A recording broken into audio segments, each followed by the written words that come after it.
What's up, members of the Barrio? It's John back in New York City, and it is a depressingly rainy day, so I'm filming this video inside. Yes, I am that lazy.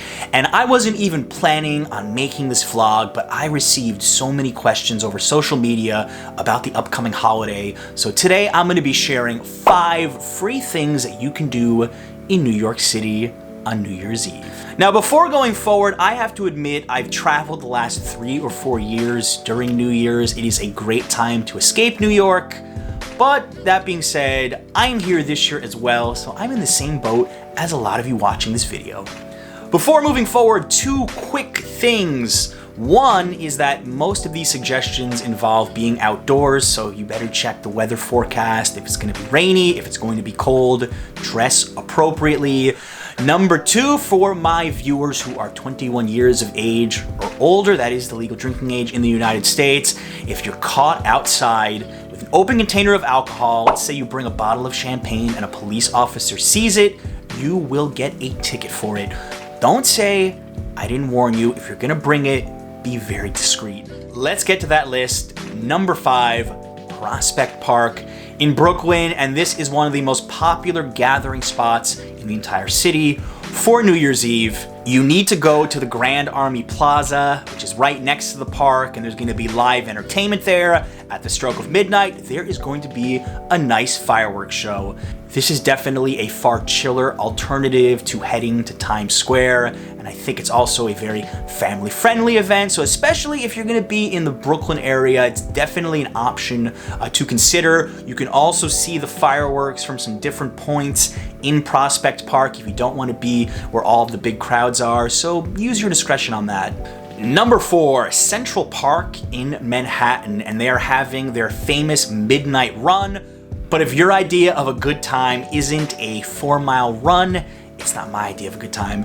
You can view fireworks from just about anywhere in the park south of 72nd Street because they're going to be shooting it up into the air from the middle of the park. So this is a very laid-back alternative in Manhattan. Might not be the most festive thing, but if you just want to see fireworks, could be a good option for you.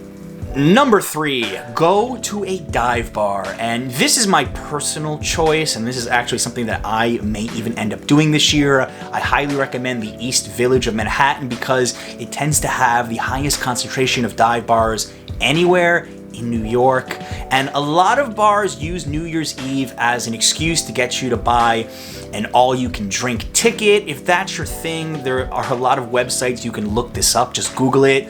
But in my opinion, just find some friends or family if you are the type of person who wants to go out and drink.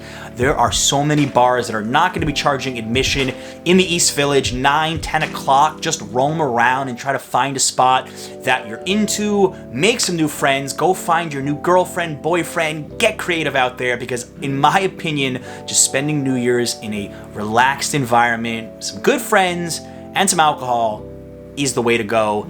At least that's my local pick. Number 2, the Brooklyn Bridge. I actually looked this up. I saw a video or 2 on YouTube about it. If you're standing on the Brooklyn Bridge and you look up, you can see some fireworks. I believe it can get a little bit crowded there, but I think the opportunity for good photos and video could be okay. This is also one of those weather-dependent kind of things. If you're standing over a body of water, the East River could get pretty chilly, but just an idea for you guys. Number 1, Times Square. And this is something that I've never done.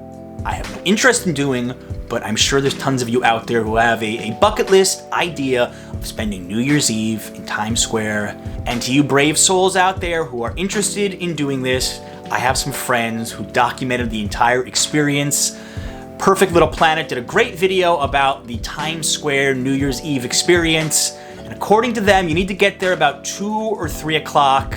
No bathrooms available. That is kind of a problem because once you leave, you can't get back. So if you have a very strong bladder and you can bring some things to entertain you, I suppose it's worth it to be there right at midnight. 4, 3, 2,